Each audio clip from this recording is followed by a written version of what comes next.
Hello everyone, आप सभी का एक्सेल इन एजुकेशन चैनल में स्वागत है। फ्रेंड्स, यहाँ पर हम तैयारी करते हैं यूजीसी नेट जो आपकी परीक्षा दिसंबर में होने वाली है। तो दिसंबर के सेशन के लिए हम यहाँ पर तैयारी कर रहे हैं पेपर 1 के लिए और पेपर 2 एजुकेशन के लिए। ठीक है, तो आज की इस वीडियो में हम लोग कुछ एग्जाम टारगेटेड एमसीक्यूज को यहाँ डिस्कस करेंगे जो दिसंबर 2023 की परीक्षा के लिए आपके लिए इंपॉर्टेंट होंगे और लाभदायक होंगे। ठीक है, आपके लिए बेनिफिशियल रहेगी वीडियो। तो आपको पता ही होगा कि आपकी जो है परीक्षा की डेट शीट भी आ गई है। सिलेबस मतलब आपको पता ही है कि जो न्यू अपडेटेड सिलेबस आपके जून एग्जाम के लिए आ जाएगा। ठीक है, सिलेबस में चेंज हो रहा है, मतलब कहने का मतलब है कि ये जून के एग्जाम से प्रभावी होगा। ठीक है, जो जून 2024 में परीक्षा होगी उसके लिए न्यू सिलेबस आपको मिलेगा।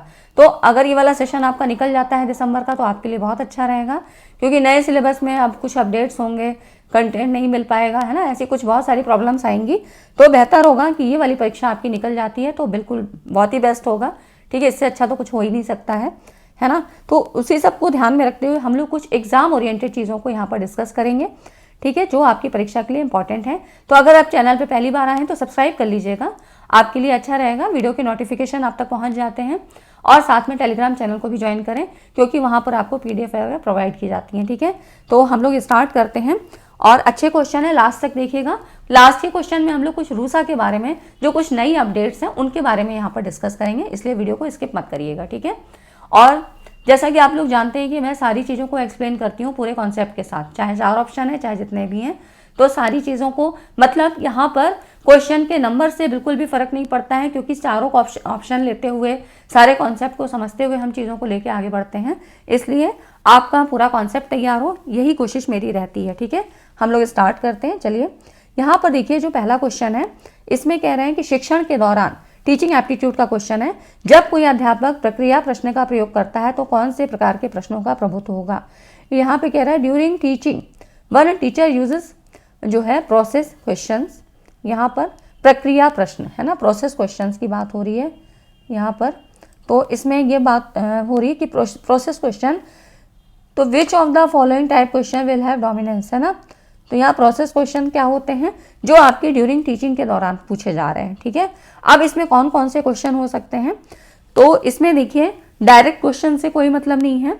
यहाँ पर जो क्वेश्चन पूछे जाएंगे, क्योंकि टीचिंग के दौरान आप जो आपका एम क्या होना चाहिए कि एक तो क्लास इंटरैक्टिव बनी रहे, है ना, ऊपर से जो आप समझाना चाह रहे हैं लर्नर्स को, स्टूडेंट्स को आप जो बताना चाह रहे हैं, तो उनका कॉग्निटिव लेवल भी बढ़ना चाहिए। बिल्कुल ठीक है, टीचिंग का मतलब ही क्या होता है, मॉडिफिकेशन ऑफ बिहेवियर।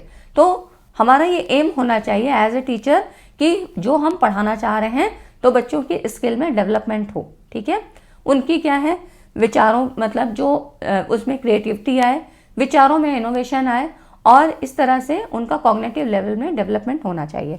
तो ये सारी चीज़ें करने के लिए आपको क्या होगा, हायर ऑर्डर क्वेश्चन पूछने चाहिए। ठीक है, कन्वर्जन क्वेश्चन नहीं पूछेंगे, डायरेक्ट क्वेश्चन नहीं होते हैं। कन्वर्जन का मतलब समझ रहे हैं कि आपने जो टॉपिक पढ़ाया उसी से सीमित मतलब करके। ठीक है, लेकिन यहाँ पर हमारा एम क्या होना चाहिए, ब्रॉड लेवल पे होना चाहिए। तो हम इनडायरेक्ट बेस्ड क्वेश्चन पूछेंगे, कॉन्सेप्ट बेस्ड क्वेश्चन पूछेंगे। ठीक है, तो यहाँ पर आपके क्या हो गए, हायर ऑर्डर क्वेश्चन हो गए। हायर ऑर्डर क्वेश्चन कौन से होते हैं, छात्रों को नए विचारों का उत्पादन, रचनात्मकता और तर्क क्षमता बढ़ाने के लिए। ठीक है, मतलब यहाँ पर आपकी जो कोशिश होनी चाहिए कि उनकी जो है लॉजिक, रीजनिंग जो है उनकी बढ़े और तर्क करने की क्षमता बढ़े। तो इस तरह से हायर ऑर्डर क्वेश्चन होते हैं। अप्रत्यक्ष प्रश्न मतलब औपचारिक प्रश्न, जैसे कि आपका जो भी कॉन्टेक्स्ट है, जिस भी संदर्भ में आप पढ़ा रहे हैं, जो भी चीज़ें आप सिखाना चाहते हैं, तो अज्ञात जो है कॉन्टेक्स्ट के बारे में जानकारी प्राप्त करने के लिए वो बच्चा किस लेवल तक सोच सकता है ना, ये चीज़ है। ठीक है, इनडायरेक्ट बेस्ड क्वेश्चन हो गए।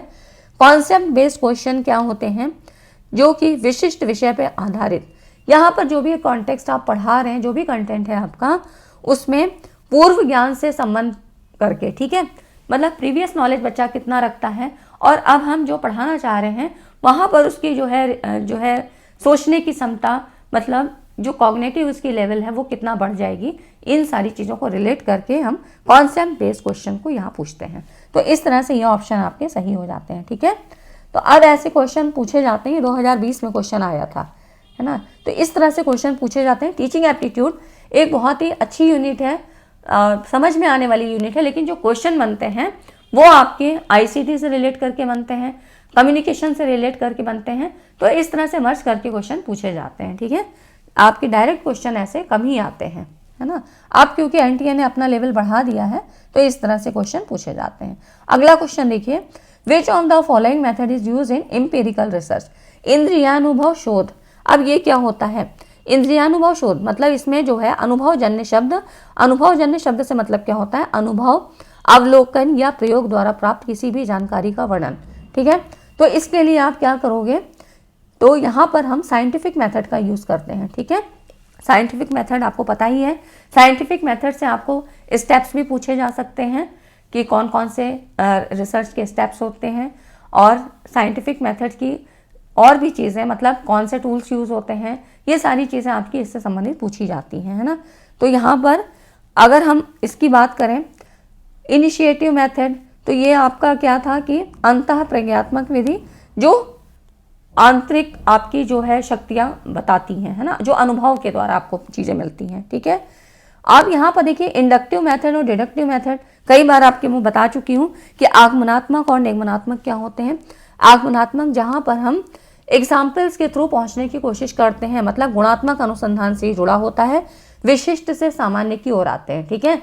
आगमन और निगमन मैंने आपको याद करने के लिए बताया है कि आगमन में क्या होता है, हम विभिन्न प्रकार के तथ्यों के माध्यम से एक कंक्लूजन पे पहुंचते हैं, और निगमन मतलब नियम के द्वारा, एक कोई भी आपका नियम होगा, आपने आर्किमिडीज का सिद्धांत पढ़ा है, आर्किमिडीज के सिद्धांत को आपने प्रिंसिपल को बताया और उसको फिर जाके एग्जाम्पल के थ्रू बच्चों को समझाया, ठीक है।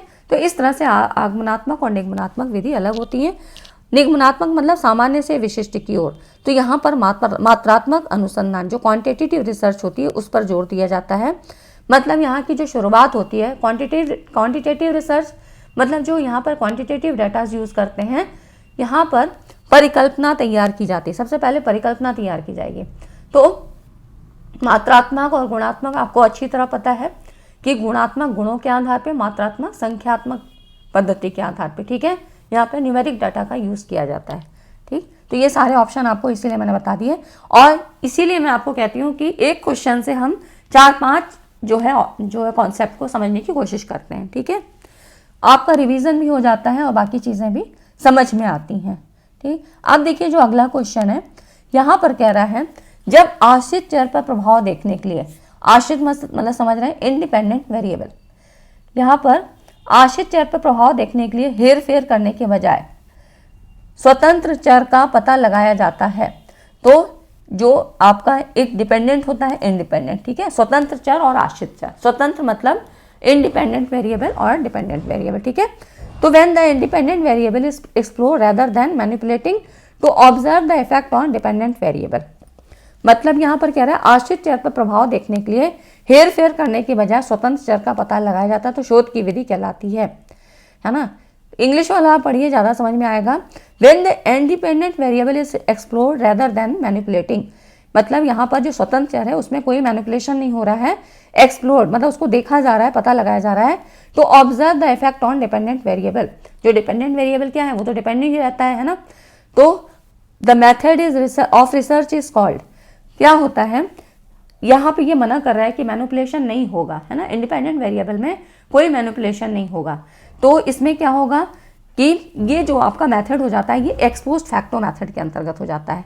यहाँ पर एक्सपोज्ड फैक्टो मेथड में क्या होता है कि इसकी डिज़ाइनिंग ऐसे की जाती है, यहाँ पर एक डिपेंडेंट वेरिएबल और एक इंडिपेंडेंट वेरिएबल के बीच कारण प्रभाव संबंध निर्धारित करने का प्रयास किया जाता है, ठीक है। ऐसा ही आपका एक्सपेरिमेंटल रिसर्च में भी होता है, पर एक्सपेरिमेंटल रिसर्च में हम क्या करते हैं, जो इंडिपेंडेंट मतलब स्वतंत्र चर है उसमें हेरफेर किया जाता है और फिर इसका प्रभाव आश्रित चर पर देखा जाता है, ठीक है। लेकिन यहाँ पर कोई मैनिपुलेशन नहीं हो रहा है, तो इसमें स्वतंत्र चर में कोई भी हेरफेर या परिवर्तन नहीं किया जाएगा। यहाँ पर पूर्वव्यापी अध्ययन मतलब जो आपकी स्टडीज हो रही है वो यहाँ पर वो देखा जाएगा कि कोई विशेषता या पिछली घटना आश्रित चर को, जो डिपेंडेंट वेरिएबल है, उसको कैसे प्रभावित करेगी, ठीक है। एक्सपोज्ड फैक्टो मेथड का मतलब ही होता है तथ्य के बाद, मतलब घटना होने के बाद, है ना। तो इस तरह से ये एक्सपोज्ड फैक्टो मेथड होता है, ठीक है। एक्सपेरिमेंटल मेथड मैंने आपको बता दिया, उसमें हम मैनिपुलेशन करते हैं, लेकिन यहाँ मतलब वहाँ पे जोड़ तोड़ की संभावना होती है, मैनिपुलेशन होता है, लेकिन एक्सपोज्ड फैक्टो मेथड में कोई मैनिपुलेशन नहीं किया जा रहा है, ठीक है। हेर फेर करने के बजाय स्वतंत्र चर का पता लगाया जाता है। तो स्वतंत्र चर को ऐसे ऑब्जर्व किया जा रहा है कि उसमें क्या चेंजेस आ रहे हैं, क्या परिवर्तन हो रहा है, तो ये पिछली घटनाओं पे आधारित होगा, ठीक है। कोई भी यहाँ पे मैनिपुलेशन नहीं हो रहा है। ये होता है आपका कार्योत्तर विधि, एक्स पोस्ट फैक्टो मेथड, ठीक है। और इससे सवाल आपका आता जरूर है, चाहे एक्सपेरिमेंटल से आएगा या एक्स पोस्ट फैक्टो मेथड से, है ना। तो एक्स पोस्ट फैक्टो क्या होता है, जिसमें शोधकर्ता भविष्यवाणी करता है किसी प्रभाव के पीछे संभावित कारण जो पहले ही घटित हो चुका है। चरों के बीच संबंध के निष्कर्ष स्वतंत्र या आश्रित चर में हस्तक्षेप किए बिना या उसमें परिवर्तित किए बिना निकाले जाते हैं, है ना। तो पूर्व पोस्ट फैक्टो मतलब जो कार्योत्तर अनुसंधान है, इसमें हेरफेर नहीं किया जा सकता है ना। तो इस तरह से यहाँ पर एक्स पोस्ट फैक्टो मेथड के बारे में हमने जो है यहाँ पर जान लिया, ठीक है। अब देखिए जो अगला क्वेश्चन है ये आपका मूडल से संबंधित है। मूडल की यहाँ पे एब्रीविएशन पूछी जा रही है कि इसका संक्षिप्त नाम क्या है। तो इसका जो फुल फॉर्म होता है ये है आपका modular object oriented dynamic learning environment, ठीक है। इसका जो ये फुल फॉर्म है इसको याद रखिएगा कि ये डायनामिक लर्निंग एनवायरनमेंट है ना। डिस्टेंस से भी मतलब नहीं है, डिस्टेंस लेजिस्लेटिव से मतलब नहीं है, डिस्टेंस लीगल एनवायरनमेंट से भी मतलब नहीं है। ये object oriented dynamic learning environment है। मूडल के बारे में थोड़ा सा जान लेते हैं कि व्हाट इज मूडल। मूडल क्या है, एक free and open source learning management system है। ओपन सोर्स के बारे में कल हमने बात की थी, ठीक है। तो आप लोगों ने नहीं देखा है तो उसको देख लीजिएगा। आईसीटी की जो है वीडियो थी, उसमें करंट अफेयर और बाकी चीज़ों के बारे में भी बताया था, कुछ पीवाईक्यूज को भी डिस्कस किया था और बाकी जो करंट में चीज़ें चल रही हैं उनके बारे में भी डिस्कस किया था। तो जो अभी इससे पहले वीडियो आई है उसको आप लोग देख लीजिएगा। इधर जो भी रिसेंटली वीडियोज़ आ रही हैं उनको ज़रूर देख लीजिए, ठीक है, क्योंकि वो एग्ज़ाम ओरिएंटेड है। आप देखिए ये लर्निंग मैनेजमेंट सिस्टम से भी यहाँ पर संबंध रखता है। Moodle is a free and open source learning management system developed on pedagogical principles, है ना। Moodle is used for blended learning, blended learning के लिए भी यूज होता है, डिस्टेंस एजुकेशन के लिए होता है, flip classroom and other e learning projects in schools, universities, work place and other sectors, ठीक है। हिंदी में भी यहाँ पर आप देख सकते हैं, कोई प्रॉब्लम नहीं है। क्या है ये ओपन सोर्स LMS सिस्टम है, शैक्षणिक सिद्धांतों पर विकसित है। मूडल का उपयोग स्कूल, यूनिवर्सिटी और वर्क स्पेस और अन्य क्षेत्रों में blended learning, distance education, flip classroom, e learning projects के लिए यूज किया जाता है। और अनुकूलन योग प्रबंधन सुविधाओं के साथ इसका उपयोग सीखने के लक्ष्यों को प्राप्त करने के लिए शिक्षकों, टीचर्स और ट्रेनर्स के लिए, यहाँ पर देखिए, educators and trainers to achieve learning goals, अपने उद्देश्यों के प्राप्त करने के लिए, ऑनलाइन पाठ्यक्रम के साथ निजी वेबसाइट बनाने के लिए भी इसका यूज किया जाता है, ठीक है। तो यहाँ पर मूडल के बारे में ये चीज़ें हमने पढ़ ली कि ये जो है प्राइवेट वेबसाइट्स को बनाने के लिए और ऑनलाइन कोर्स के लिए, एजुकेटर्स एंड ट्रेनर्स के लिए, अपने मतलब उद्देश्यों को प्राप्त करने के लिए यहाँ पे मूडल का हम यूज़ करते हैं। मूडल का फुल फॉर्म जरूर पता होना चाहिए, कई बार आपका पूछ लिया जाता है, ठीक है। तो ये कुछ चीज़ें हो गई मूडल के बारे में, ठीक है। अभी तक वीडियो को आपने लाइक नहीं किया हो तो लाइक ज़रूर कर दीजिए, क्योंकि ये सारी चीज़ें एग्जाम ओरिएंटेड हैं जो आपको आपकी मतलब परीक्षा की दृष्टि से इंपॉर्टेंट है। और 2020 से लेकर 2023 तक के क्वेश्चन आपको मैं करवा दूंगी एग्जाम होने तक, ठीक है। ये कुछ क्वेश्चन 2020 के हैं, कुछ 2023 में आए हुए हैं, ठीक है। तो वो सारे क्वेश्चन हम पेपर 1 और पेपर 2 एजुकेशन के भी ऐसे ही पूरे कर लेंगे, ताकि आपका बहुत जो है मैक्सिमम चीज़ें आपकी कवर हो जाएं पीवाईक्यूज के माध्यम से। बाकी कॉन्सेप्ट आधारित जो है वीडियोस भी बनी हुई हैं, तो आप लोग प्लेलिस्ट में उनको देख लीजिएगा, ठीक है। अब देखिए जो अगला क्वेश्चन है, इसमें कह रहा है कॉमर्शियल की अतिरिक्त browser window, extra browser window of commercial that open automatically on browsing web page is called, जो वेब ब्राउजिंग करते समय स्वतः खुलती हैं, ऑटोमेटिकली खुल जाती हैं, वो क्या कहलाती हैं। ये क्वेश्चन आपका कई बार पूछा गया है, ठीक है। इंपॉर्टेंट क्वेश्चन है, कई बार आपका आया हुआ है, रिपीटेड क्वेश्चन है, ठीक है। यहाँ पर देखिए ये होता है आपका पॉपअप। अब पॉपअप क्या है, पॉपअप एक विंडो है जो किसी वेबसाइट पर यूजर्स के द्वारा ब्राउज करते समय ऑटोमेटिकली दिखाई देती है। पॉपअप में क्या क्या चीज़ें शामिल होती हैं, तो जैसे कि मतलब वहाँ पर एक स्मॉल विंडो दिखाई देती है जिसमें कि कुछ नोटिफिकेशन आ रहे होते हैं, कुछ कूपन्स के बारे में, कुछ डिस्काउंट कोड्स के बारे में, ठीक है। और आपका स्पिन टू विन व्हील्स, आपने देखा होगा एक ऐड आता है, एरर मैसेज, कुछ एरर्स भी आ जाती हैं, है ना। ईमेल कैप्चर फॉर्म, या आपका फ़ोन नंबर कैप्चर फॉर्म, इस तरह से ये सारी चीज़ें पॉपअप में शामिल होती हैं, ठीक है, जो कि दिखाई देती हैं और इनको वहाँ पर देखा जा सकता है। अगर स्पैम की बात करें तो स्पैम आपको पता है अनवांटेड मैसेज है, ठीक है।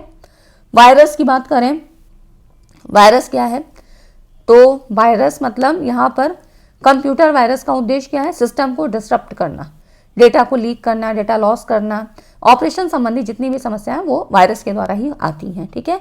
तो वायरस एक तरह से दुर्भावनापूर्ण सॉफ्टवेयर या मैलवेयर है और जो कंप्यूटरों के बीच फैलता है और सॉफ्टवेयर को नुकसान पहुंचा सकता है ना। तो ये हो गया आपका वायरस के बारे में। फिशिंग के बारे में हम लोग कल भी बात कर चुके हैं इसके बारे में।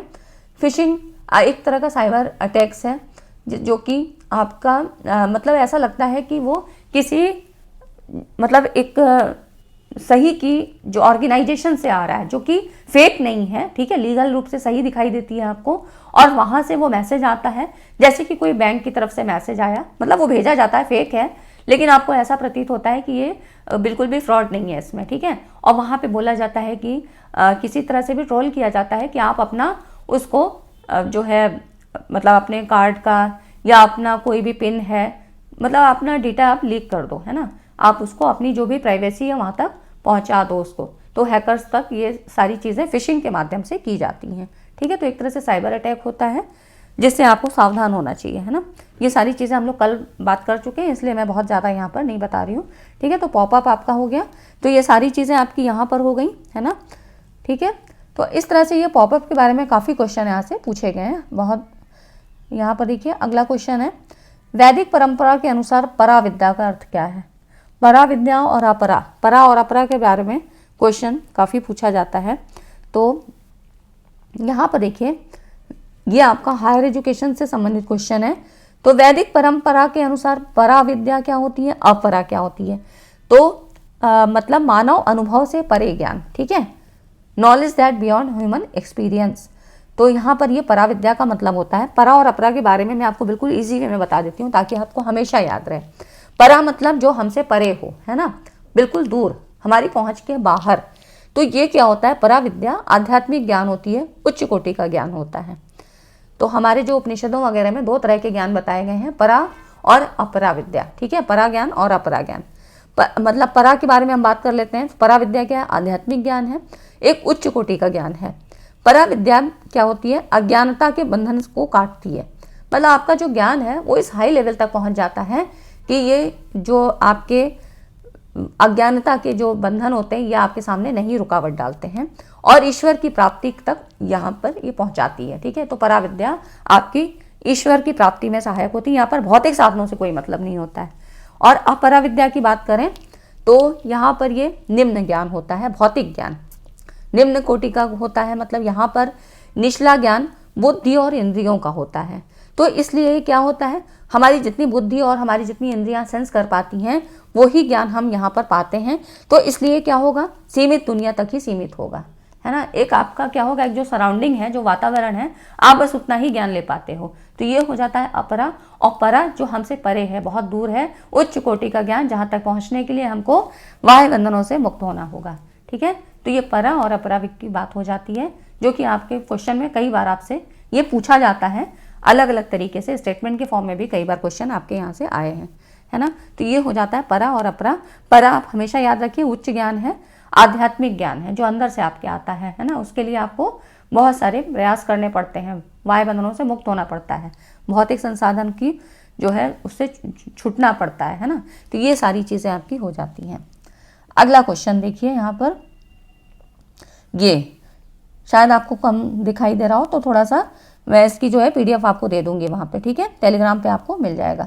यहाँ पर देखिए, भारत सरकार के मानव संसाधन विकास मंत्रालय की रूसा योजना निम्नलिखित में से किन कंपोनेंट हेतु सहायता प्रदान करती है। जो रूसा है, रूसा का फुल फॉर्म आपको पता होना चाहिए, ये भी पूछा जाता है। तो रूसा के फुल फॉर्म क्या मतलब क्या है, राष्ट्रीय उच्चतर शिक्षा अभियान, ठीक है। रूसा का फुल फॉर्म एक तो हो जाता है, ठीक है, जो कि क्वेश्चन आपका बनता है, राष्ट्रीय उच्चतर शिक्षा अभियान। यहाँ पर देखिए इसके बारे में थोड़ा सा बात कर लेते हैं। सरकार ने राष्ट्रीय उच्चतर शिक्षा अभियान की योजना को 31 मार्च 2026 तक या अगली समीक्षा तक, ये आपका करंट से रिलेट करता है, ठीक है, जो भी पहले हो जारी रखने की मंजूरी दी है। ये तो आपकी करंट की बात हो गई कि ये 2026 तक इस स्कीम को बढ़ा दिया गया है। अब इसके शुरुआत की बात करें, ठीक है, याद रहेगा 31 मार्च और आपका 2026 तक इसको बढ़ा दिया गया है ना। इसके बारे में थोड़ा सा और आगे आपको बताऊंगी अगली स्लाइड में। और इसकी जो शुरुआत है ये कब की गई थी? 2013 में की गई थी। एक केंद्र प्रायोजित योजना है, ठीक है, जिसका उद्देश्य पूरे भारत में उच्च शिक्षा संस्थानों को रणनीतिक वित्त पोषण प्रदान करना है, ठीक है। तो यहाँ पर ये सारी चीज़ें हो जाती हैं। और इसमें देखिए अब जो इसमें जो और चीज़ें थोड़ा जानने लायक हैं वो ये हैं कि जो केंद्रीय वित्त पोषण है, मतलब फाइनेंसिंग के लिए यहाँ पर इसको यूज़ किया जाता है। तो जो केंद्रीय वित्त पोषण है सामान्य श्रेणी के राज्यों के लिए यहाँ पे कुछ अनुपात होता है, ठीक है। तो ये 60:40, 60:40 का अनुपात होता है रेशियो में, ठीक है। 60:40 सामान्य श्रेणी के राज्यों के लिए। विशेष श्रेणी के लिए क्या होगा? विशेष श्रेणी के राज्यों के लिए 90:10 का होगा और केंद्र शासित प्रदेशों के लिए 100% मानदंड पर और परिणाम पर आधारित होता है, ठीक है। तो इस तरह से कुछ चीज़ें हैं जो आप लोग अपने नोट्स में इसको ऐड कर लीजिएगा। बाकी मैं स्लाइड में आगे आपको बता देती हूँ। और यहाँ पर इसकी हम बात करें, इसमें ऑप्शन आपके क्या क्या होंगे, तो देखिए इसीलिए यहाँ पर इस चीज़ों को बताना ज़रूरी था कि यहाँ पर जितने भी ऑटोनोमस कॉलेज हैं इनको यूनिवर्सिटी का दर्जा प्रदान करने के लिए, ठीक है, पहला तो ये हो जाता है क्योंकि यहाँ पे कंपोनेंट के बारे में बात हो रही है। फिर है आपका देश के जितने भी यहाँ पर सर्व्ड और अनडिजर्व्ड एरियाज हैं कंट्री में, उनके कॉलेजों की स्थापना करने के लिए, ठीक है, new professional college in unserved and undeserved areas of country, ठीक है। फिर उसके बाद आपका आता है विश्वविद्यालयों की क्षमता बढ़ाने के लिए और अवसंरचना अनुदान। यहाँ पर infrastructure grants to college and university to scale up capacity, ठीक है, इसके लिए हो जाता है। और फिर है आपका शिक्षा की लागत की अनुपूर्ति करने के लिए अधिक छात्रवृत्ति कार्यक्रम चलाने के लिए, ठीक है। तो ये इसके कंपोनेंट हो जाते हैं जो कि इसके द्वारा करवाए जाते हैं रूसा के द्वारा। 31 मार्च 2026 तक इसको और बढ़ा दिया गया है, ठीक है। तो ये चीज़ें पता होंगी। और इसका अनुपात जो कि वित्त पोषण अनुपात है उसको ज़रूर याद रखिएगा। सामान्य श्रेणी के लिए 60:40 है, विशेष श्रेणी के लिए 90:10 का है, ठीक है। अनुपात मतलब समझ रहे हैं, 60:40, ठीक है, ऐसे। तो इस तरह से केंद्र और राज्य का होता है और विशेष श्रेणी के लिए 90:10 है और 100% केंद्र शासित प्रदेशों के लिए है, ठीक है, इस तरह से। तो यहाँ पर देख रहे हैं ये तो हो गया इसके जो कंपोनेंट्स के बारे में बात हुई है। स्वायत्त कॉलेजों को विश्वविद्यालय का दर्जा प्रदान करने के लिए, ठीक है, वही जो चीज़ें ऑप्शन में आपके दी हुई हैं ये इंग्लिश में भी है। अब देखिए यहाँ पर रूसा की नई परिकल्पना क्या है, तो यहाँ पर देखिए ये जो स्कीम है आपकी 2013 में स्टार्ट हुई थी, ठीक है। तो कुछ इंपॉर्टेंट पॉइंट्स हैं जो कि इसके बारे में दिए हैं, ठीक है। तो यहाँ पर देखिए रूसा की जो नई परिकल्पना है वो क्या है, क्योंकि जब आपकी ये मतलब स्कीम को बढ़ा दिया गया तो रूसा के नए चरण का लक्ष्य क्या है? असेवित और अल्पसेवित क्षेत्रों तक पहुंचना है, ठीक है, जो आपके ऑप्शन में पूछा है। सुदूर या ग्रामीण क्षेत्र, कठिन जो जितने भी क्षेत्र हैं, NER, आकांक्षी जिले, Tier 2 शहर, कम GER ग्रॉस एनरोलमेंट वाले रेशो वाले क्षेत्र और सबसे वंचित क्षेत्रों और SCDG को लाभ पहुंचाने के लिए। पहला तो ये हो गया, ठीक है। योजना के नए चरण को नई शिक्षा नीति की कुछ सिफारिशें, जो न्यू एजुकेशन पॉलिसी है 2020 की, इसकी कुछ सिफारिशों और देशों को लागू करने के लिए डिज़ाइन किया है ना। तो इस तरह से वर्तमान उच्च शिक्षा प्रणाली को पुनर्जीवित करने और फिर से सक्रिय बनाने के लिए कुछ महत्वपूर्ण बदलावों का सुझाव देता है और समानता के साथ गुणवत्तापूर्ण उच्च शिक्षा प्रदान करता है, ठीक है। तो योजना के नए चरण के तहत यहाँ पर राज्य सरकार को लिंग समावेशन, यहाँ पर इंग्लिश में देख लीजिए, under the new phase of the scheme state government will be supported to increase employment through gender inclusion, ठीक है। मतलब यहाँ पर मेल फीमेल दोनों को बराबर, equality initiatives, ICT commercialisation and skill upgradation, इन पर इनको काम करना है। State will also be supported for creation of new model degree college, ठीक है, नए मॉडल डिग्री कॉलेजों का creation. State universities will be supported for multi disciplinary education and research, यहाँ पर राज्य विश्वविद्यालयों को बहुविषयक शिक्षा और अनुसंधान के लिए समर्थन दिया जाएगा। नए मॉडल डिग्री कॉलेजों के निर्माण के लिए राज्यों को समर्थन दिया जाएगा। ठीक है, तो इसमें जो नई जो परिकल्पना है इसकी क्या है, नए जो इनिशिएटिव्स लिए जाएंगे इसमें ये क्या होंगे, नए मॉडल डिग्री कॉलेजों के निर्माण के लिए राज्यों को समर्थन, और राज्य विश्वविद्यालय जितने भी स्टेट यूनिवर्सिटीज़ हैं इनको मल्टी डिसिप्लिनरी एजुकेशन और रिसर्च के लिए सपोर्ट किया जाएगा, है ना। और उसके बाद यहाँ पर ये देख ही रहे हैं कि यहाँ पर लिंग समावेशन, समानता पहल, ICT, कॉमर्शलाइजेशन और कौशल उन्नयन। ठीक है, जब कुछ नई चीज़ें और ऐड हो जाती हैं तो वो सारी चीज़ें आपके एग्जाम में पूछी जाती हैं, तो ये सारी चीज़ें पता होनी चाहिए।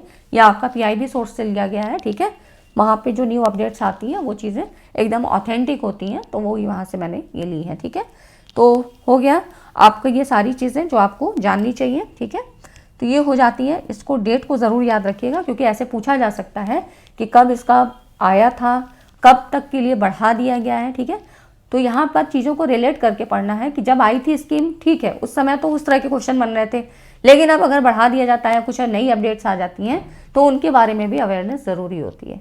तो ठीक है फ्रेंड्स, आज की वीडियो में इतने सारे क्वेश्चन हो गए और कुछ कॉन्सेप्ट भी हो गए जो आपके लिए अच्छे होंगे और इम्पॉर्टेंट होंगे। तो अगर तो वीडियो को लाइक नहीं किया तो वीडियो को लाइक ज़रूर कर दीजिएगा और चैनल पे बने रहिए। तो हम लोग अगली वीडियो में कुछ ऐसे इंपॉर्टेंट कॉन्सेप्ट को यहाँ पर डिस्कस करेंगे और 2020 से 2023 तक के मैक्सिमम क्वेश्चंस को मैं यहाँ पे आपके करवा दूंगी। ठीक है, जो इंपॉर्टेंट है, क्योंकि इस बार जो 2023 में क्वेश्चन आए थे वो कम्युनिकेशन से बिल्कुल डिफरेंट लेवल के आए थे, तो वो सारी चीज़ें हम यहाँ पे कवर कर लेंगे। ठीक है फ्रेंड्स, चलिए वीडियो को लाइक और शेयर कर दीजिएगा। मिलते हैं अगली वीडियो में। Thanks for watching.